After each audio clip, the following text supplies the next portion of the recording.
जय हिंद साथियों। आज की इस वीडियो में यूपीएससी 2025 एग्जाम के लिए पॉलिटी के कुछ ऐसे क्वेश्चंस देखेंगे, यानी कि संविधान के क्वेश्चंस जो आपको आपके एग्जाम में डायरेक्ट देखने को मिलेंगे। तो साथियों आज की इस वीडियो में मैं कहूंगा शुरुआत हम करेंगे पॉलिटी से, संविधान से। उसके बाद साथियों हिस्ट्री भी होगी, ज्योग्राफी भी होगी, विज्ञान भी होगी, सब कुछ साथियों आज की इस वीडियो में हम लोग देखेंगे। तो आप इन टॉप लेवल के क्वेश्चंस को देखिए और अपने यूपीएससी के एग्जाम को साथियों क्रैक कर डालिए।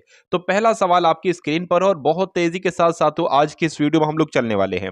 पहला सवाल आपसे पूछा जा रहा है कि संविधान का अनुच्छेद 370 ये किससे संबंधित है। तो ये किससे संबंधित है? अगर आपका जवाब जम्मू कश्मीर है तो आपका जवाब बिल्कुल सही है।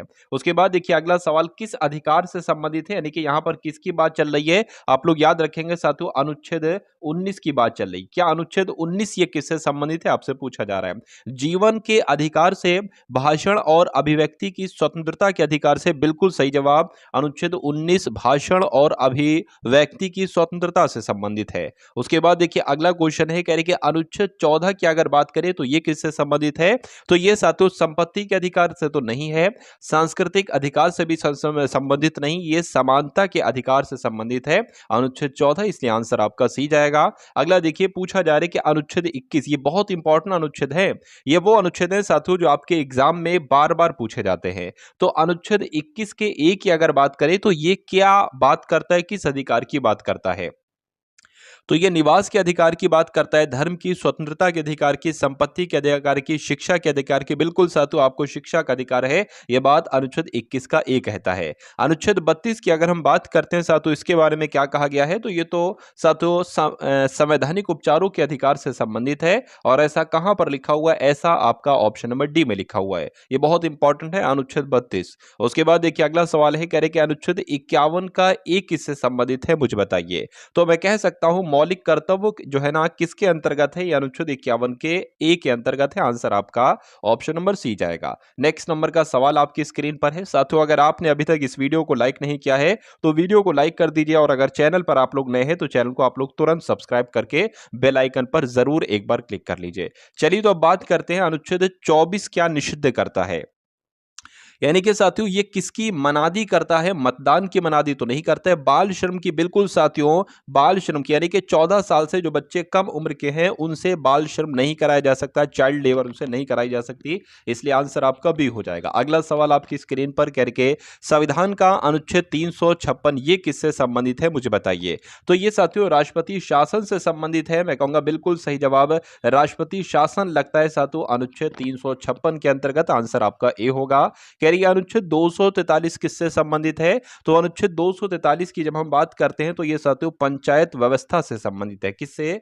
पंचायत व्यवस्था से संबंधित है अनुच्छेद 243 से। कह रही कि अनुच्छेद 17 किसको समाप्त करता है मुझे बताइए। बाल श्रम को, छुआछूत को, जाति आधारित भेदभाव को या धार्मिक भेदभाव को। तो आपको ध्यान रखना है अनुच्छेद 17 में साथियों अस्पृश्यता के अंत की बात की गई है, यानी कि छुआछूत के अंत की बात की गई है। कौन से अनुच्छेद में? अनुच्छेद 17 में। अनुच्छेद 21 साथियों किस अधिकार से संबंधित है आपसे पूछा जा रहा है। तो ये तो साथियों जीवन के अधिकार से संबंधित है। कौन सा अनुच्छेद? अनुच्छेद 21। आंसर आपका सी होगा। अनुच्छेद 29 की अगर हम बात करें तो ये किससे संबंधित है? ये धार्मिक स्वतंत्रता से संबंधित है? नहीं। ये आर्थिक अधिकार से भी नहीं, संपत्ति के अधिकार से भी नहीं साथियों, ये सांस्कृतिक अधिकार से संबंधित है। कौन सा अनुच्छेद? अनुच्छेद 29। उसके बाद देखिए कह रहे कि अनुच्छेद 19 का एक का ए ये किस अधिकार के बारे में बताता है आपसे पूछा जा रहा है। तो ये साथियों अभिव्यक्ति की स्वतंत्रता के बारे में बताता है। बिल्कुल सही जवाब। आंसर अगर आपका ऑप्शन नंबर डी के साथ है तो बिल्कुल करेक्ट है। उसके बाद देखिए संविधान का अनुच्छेद 368 की अगर बात करें तो किसके बारे में बताता है बताइए। संसद की शक्तियों के बारे में नहीं, राष्ट्रपति के अधिकार के बारे में नहीं, बल्कि संविधान में संशोधन जो होता है यह अनुच्छेद 368 के तहत ही होता है। उसके बाद देखिए अनुच्छेद 12 किसकी परिभाषा करता है बताइए। तो ये किसकी बारे परिभाषा करता है, किसके बारे में बताता है? ये राज्य के बारे में बताता है। राज्य आपका बिल्कुल करेक्ट आंसर है। उसके बाद देखिए कह रही है भांगड़ा किस राज्य का लोक नृत्य है मुझे बताइए। अब साथियों देखिए नृत्य से संबंधित एक सवाल आपसे पूछा ही पूछा जाता है। तो अगर आप अपनी तैयारी को तगड़ा करना चाहते हैं तो नृत्य से संबंधित सवाल पूछे जाएंगे और इन सारे सवालों के जवाब आप लोग देते जाइए जितने सवाल मैं आपको करा रहा हूं। अगर आपको नहीं मालूम है तो साथ ही उनका रिवीजन अच्छी तरीके से हो जाएगा। तो भागड़ा जो भागड़ा एक लोक नृत्य है, बहुत फेमस नृत्य है, कहाँ का है साथियों, ये पंजाब का है। उसके बाद देखिए करके गरबा किस राज्य का एक लोक नृत्य है, तो गरबा का गा से गरबा और गा से गुजरात होता है, तो गरबा कहाँ पर नृत्य किया जाता है, गुजरात में किया जाता है। अगला देखिए करके घूमर किस राज्य का नृत्य है, मैं कहूंगा साथियों घूम के आओ, कहाँ घूम के आओ, राजस्थान घूम के आओ, है ना, तो ये राजस्थान का साथियों नृत्य हो जाएगा घूमर नृत्य। उसके बाद देखिए लावड़ी नृत्य सैकड़ों बार आपसे पूछा जा चुका है, तो ये कहां पर किया जाता है साथियों, ये महाराष्ट्र में किया जाता है, लावड़ी नाम का लोक नृत्य। उसके बाद देखिए करके सत्रिया किस राज्य का शास्त्रीय और लोक नृत्य है, आपसे पूछा जा रहा है, तो ये कहां का है साथियों, ये असम का है, मैं कहूंगा असम आपके सवाल का बिल्कुल सही जवाब है। उसके बाद देखिए कथकली नृत्य किस राज्य से उत्पन्न हुआ, तो कथकली कहां का है, मैं कहूंगा क्या तमिलनाडु का है, नहीं साथियों ये केरल का है, केरल आपका जवाब हो जाएगा।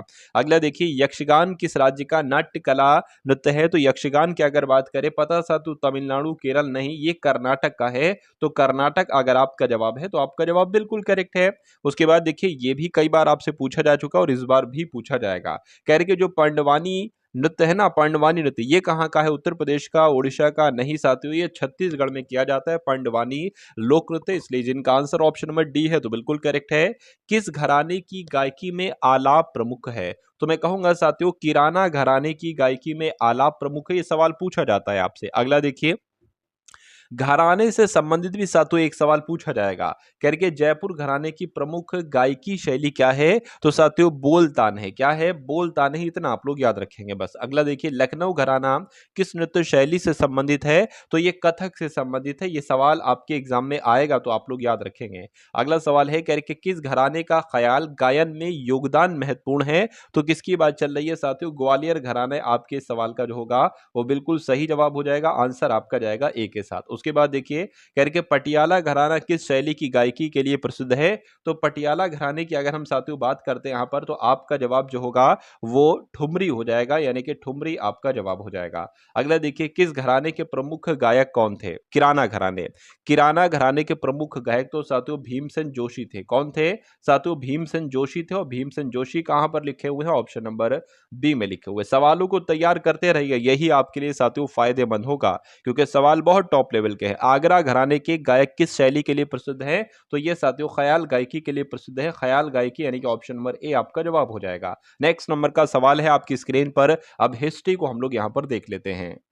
तो पूछा आपसे जा रहा है कि हड़प्पा सभ्यता की खोज किसने की थी, आपको याद रखना है साथियों हड़प्पा सभ्यता की खोज तो दयाराम साहनी के द्वारा की गई, तो दयाराम साहनी आपके इस क्वेश्चन का बिल्कुल राइट आंसर है। कह रहे कि वो शासक जिसने एक सच्चे जैन मुनि की तरह उपवास के द्वारा शरीर त्याग दिया था वो कौन था, ये होना चाहिए, थोड़ा सा टाइपिंग मिस्टेक है, लेकिन आप लोग याद रखेंगे साथियों इस सवाल का अगर आपसे पूछा जाता है तो चंद्रगुप्त मौर्य आप लोग यहाँ पर बता देंगे। उसके बाद देखिए कह रहे कि तराइन का प्रथम युद्ध जो कि 1191 में हुआ था, ये किसके बीच लड़ा गया था, आपसे पूछा जा रहा है, तो ये किसके बीच साथियों लड़ा गया था, ये आपको यहाँ पर बताना है। मोहम्मद गौरी और भीम और पृथ्वीराज तृतीय, तो ऑप्शन गलत है, गौरी और जयसिंह, मैं कहूंगा मोहम्मद गौरी और पृथ्वीराज तृतीय के बीच लड़ा गया था, ऐसा कहां पर लिखा हुआ है मुझे नहीं दिख रहा है, लेकिन आप लोग याद रखेंगे साथियों कि मोहम्मद गौरी और पृथ्वीराज तृतीय के बीच तराइन का प्रथम युद्ध लड़ा गया था। उसके बाद देखिए बंगाल को मुगल साम्राज्य से पृथक करके स्वतंत्र किया था, तो किसके द्वारा किया गया था साथियों, मुर्शिद कुली खां के द्वारा किया गया था। मुर्शिद कुली खां कौन से ऑप्शन में है साथियों, ऑप्शन नंबर ए में है, तो जिनका आंसर यहाँ पर ए है तो बिल्कुल करेक्ट है। अगला देखिए विधवा पुनर्विवाह कानून कब बना, तो ये साथियों कब बना आपको याद रखना है, 1856 में बना, आंसर आपका बी होगा। उसके बाद देखिए कह रहे कि अंग्रेजों ने फूट डालो और शासन करो की नीति अपनाई थी, तो ये कब अपनाई थी, ये पता कब अपनाई थी, ये साथियों 1858 में अपनाई गई थी, लगभग 1858 के बाद अपनाई थी अंग्रेजों ने कौन सी नीति, फूट डालो और शासन करो की नीति। उसके बाद देखिए इंग्लैंड में गृह युद्ध कितने वर्षों तक चला, अगर आपके एग्जाम में पूछा जाए तो साथियों 7 ईयर तक चला, यानी कि 7 वर्षों तक चला था इंग्लैंड में गृह युद्ध। उसके बाद देखिए कह रहे कि आर्य भारत में कहां से आए थे, तो आर्य भारत में साथियों केंद्रीय केंद्रीय एशिया से आए थे? ये सवाल भी कई बार पूछा जा चुका है। तो केंद्रीय एशिया से आए थे साथियों आर्य भारत में। उसके बाद देखिए करके किस अवधि में रामायण और महाभारत की रचना हुई थी? तो रामायण और महाभारत की रचना जो हुई थी साथियों वो आर्य अवधि में हुई थी। ये भी सवाल तो बहुत इंपॉर्टेंट है और आपके एग्जाम में साथियों पूछा जाएगा, है ना? तो अवधि में तो आर्य अवधि में रामायण की भी रचना हुई थी और महाभारत की भी रचना हुई थी। अच्छा ये बताइए कि रामायण और महाभारत की रचना किसके किसके द्वारा की गई? एक बार कमेंट में आप लोग मुझे बताइएगा। गुप्त समाज की स्थापना किसने की थी? तो चंद्रगुप्त के द्वारा की गई थी, हर्षवर्धन के द्वारा, समुद्रगुप्त या ब्रह्मगुप्त के द्वारा की गई थी? फटाफट बताइए। देखिए अगर बात करते हैं साथियों नाम तो श्रीगुप्त का भी आता है लेकिन नहीं है तो कोई दिक्कत नहीं, चंद्रगुप्त हम लोग लगा देंगे। उसके बाद देखिए अगला सवाल, पानीपत की दूसरी लड़ाई किन के बीच हुई थी? तो पानीपत की दूसरी लड़ाई कब हुई थी? एक बार कमेंट में आप लोग मुझे बताइए। लेकिन किन के बीच हुई थी? तो मैं कहूंगा अकबर और हेमू के बीच हुई थी। आंसर आपका जाएगा ए के साथ। अगला सवाल है आपकी स्क्रीन पर, कह रहे मोहम्मद गौरी कहाँ के शासक थे? तो मोहम्मद गौरी तो साथियों ये अफगानिस्तान के शासक थे। अफगानिस्तान ऑप्शन नंबर ए में है, तो जिनका आंसर ए है तो बिल्कुल करेक्ट है। कह रहे कि मस्तानी किस शासक की प्रेयसी थी? यानी कि लवर थी साथियों, है ना?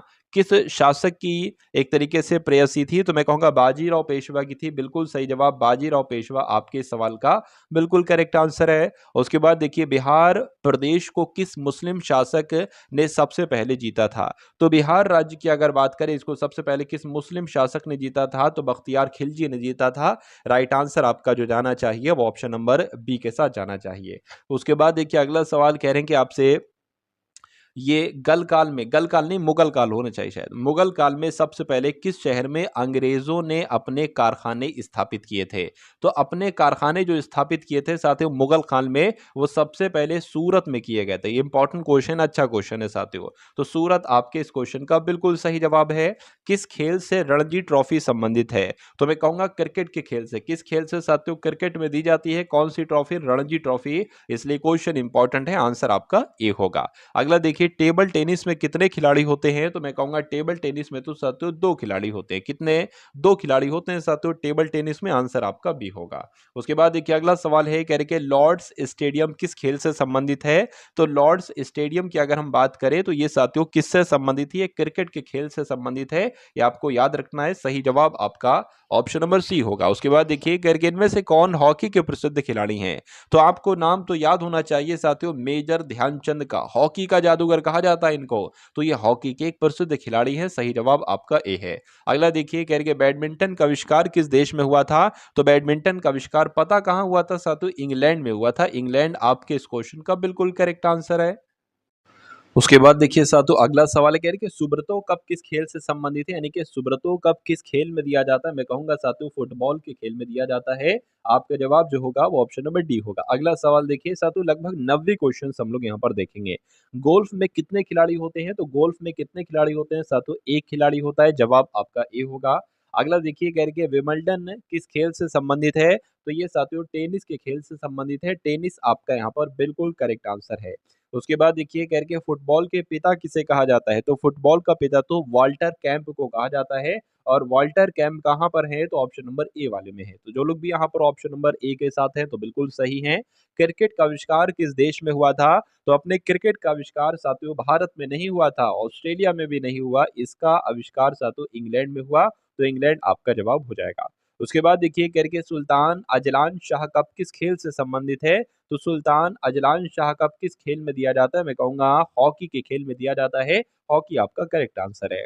बास्केटबॉल में कितने खिलाड़ी होते हैं? तो बास्केटबॉल में साथियों 5 प्लेयर्स होते हैं, 5 खिलाड़ी होते हैं। 5 खिलाड़ी ऑप्शन नंबर ए में लिखा हुआ है। अगला सवाल देखिए कह रहे हैं कि फीफा विश्व कप किस खेल से संबंधित है? तो फीफा विश्व कप किस खेल से संबंधित है? तो ये तो साथियों फुटबॉल से संबंधित है। और फुटबॉल कहां पर है?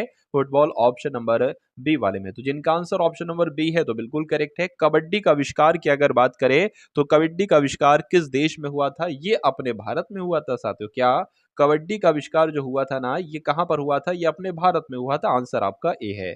अगला देखिए शतरंज का पिता किसे कहा जाता है? ये भी बहुत इंपॉर्टेंट क्वेश्चन है। आप लोग को याद रखना है साथियों विश्वनाथ आनंद नहीं, विलियम स्टिनिड्स, बिल्कुल सही साथियों, विलियम स्टिनिड्स इनका नाम है और यही शतरंज के पिता कहलाए जाते हैं, फादर ऑफ चेस कहलाए जाते हैं। सही जवाब आपका भी होगा।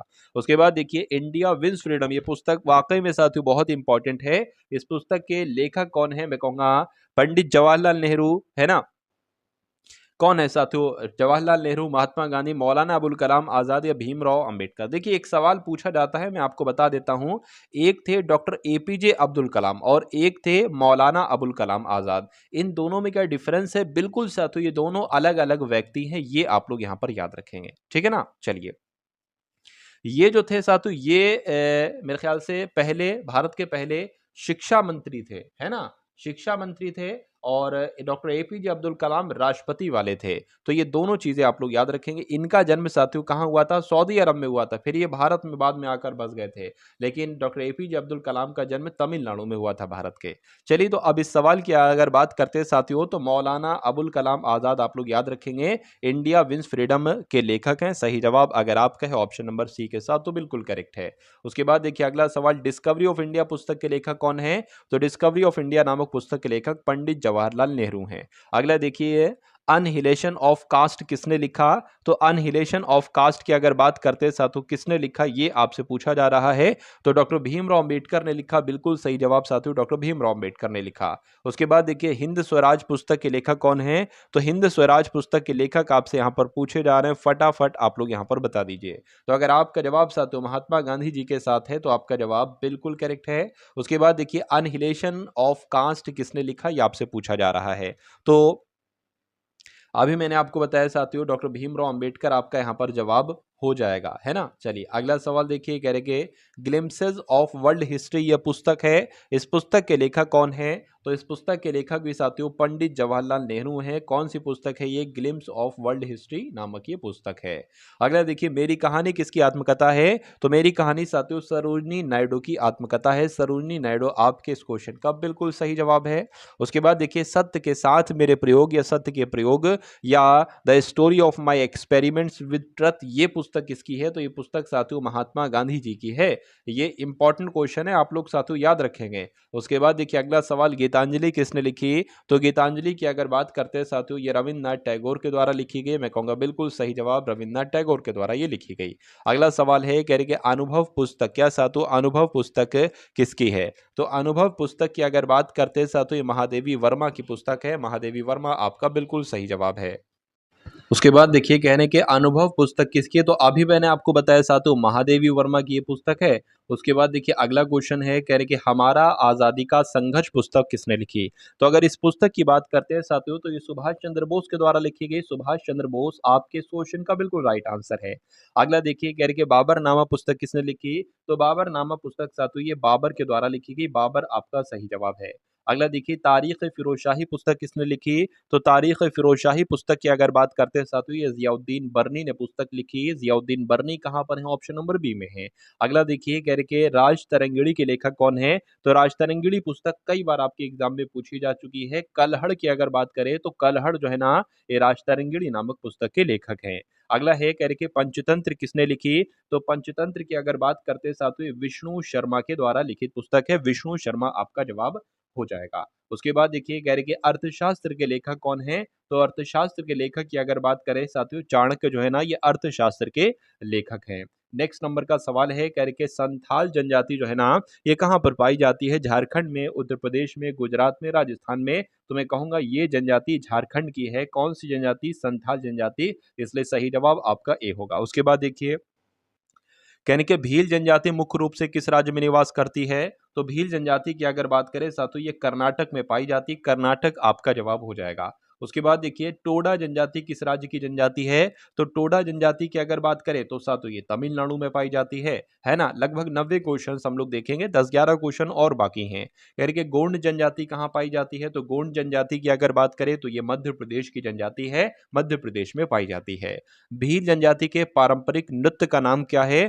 तो भील जनजाति के पारंपरिक नृत्य का नाम साथियों गेर है। गेर आपका यहाँ पर सही जवाब हो जाएगा। उसके बाद देखिए जारवा जनजाति कहाँ पर पाई जाती है? तो ये अंडमान निकोबार द्वीप समूह में पाई जाती है। ये अच्छा क्वेश्चन है, इंपॉर्टेंट क्वेश्चन है, आ सकता है। तो जारवा जनजाति अंडमान और निकोबार द्वीप समूह में पाई जाती है। मिजो जनजाति किस राज्य से संबंधित है? तो मिजो जनजाति साथियों माँ से मिजो और माँ से मिजोरम, यानी कि मिजो जनजाति मिजोरम में पाई जाती है। उसके बाद देखिए कह के बोडो जनजाति किस राज्य में पाई जाती है? तो बोडो जनजाति की अगर बात करते साथियों ये असम में पाई जाती है। असम आपका जवाब हो जाएगा। अगला देखिए बंजारा जनजाति किसके लिए जानी जाती है? तो बंजारा जनजाति की अगर बात करते साथियों व्यापार के लिए जानी जाती है, व्यापार करती है साथियों ज्यादातर ये जनजाति बंजारा जनजाति। अगला देखिए कह के नागा जनजाति किस राज्य से संबंधित है? तो नागा ना से नागा और ना से नागालैंड, यानी कि नागालैंड में पाई जाती है साथियों ये जनजाति। उसके बाद देखिए गद्दी जनजाति किस राज्य में पाई जाती है? तो गद्दी जनजाति साथियों ये हिमाचल प्रदेश में पाई जाती है। हिमाचल प्रदेश आपका जवाब हो जाएगा। उसके बाद देखिए कह रही है भील जनजाति का पारंपरिक त्योहार कौन सा है? तो भील जनजाति का देखिए भा से भील और भा से भगोरिया, यानी कि भगोरिया जो है ये एक त्योहार है। किसका त्योहार है? ये भील जनजाति का त्योहार है। सिद्धि जनजाति किस राज्य में पाई जाती है? तो सिद्धि जनजाति की अगर बात करते हैं ये गुजरात में पाई जाती है। कहां पर साथियों? गुजरात में पाई जाती है। गुजरात आपके इस क्वेश्चन का जो होगा वो बिल्कुल करेक्ट आंसर हो जाएगा भाई। बहुत बढ़िया, वेरी गुड क्लास। तो कैसी लगी साथियों आपको ये क्लास? यूपीएसआई 2025 एग्जाम के लिए ये क्लास थी। तो मैं आपको बता देना चाहता हूं बहुत सारी क्लासेस साथियों हमारी मॉडल पेपर की भी बनी है। डिस्क्रिप्शन में मैंने एक प्लेलिस्ट दे दी है, उस प्लेलिस्ट में यूपीएसआई के पूरे पूरे पेपर पड़े हुए हैं। उसमें हिंदी भी होगी एक ही क्लास में, हिंदी भी, जीके भी, रीजनिंग भी, मैथ भी, करंट अफेयर भी, ये सब कुछ होगी। अब मैं मूल विधि के क्वेश्चंस भी साथियों लाऊंगा, इसलिए आप चैनल पर अगर आप लोग नए हैं तो चैनल को तुरंत आप लोग सब्सक्राइब करके बेल आइकन पर क्लिक कर लीजिए ना। बहुत कम पढ़ाता हूं, लेकिन जो पढ़ाता हूं सिलेक्टेड चीजें पढ़ाता हूं जिससे आपका पेपर आराम से क्लियर हो जाए। कम से कम इतना तो कर दूंगा कि सही भाई 4,500 में एक नंबर आपका आ जाए, भले रैंकर्स की श्रेणी में ना आ पाओ, क्योंकि कम पढ़ाऊंगा तो रैंकर्स रैंक तो नहीं आ पाएगी, लेकिन हाँ वर्दी आपको मिल जाएगी, सिलेक्शन आपका हो जाएगा। तो मिलते हैं हम सभी लोग आने वाली वीडियो में। जय हिंद साथियों।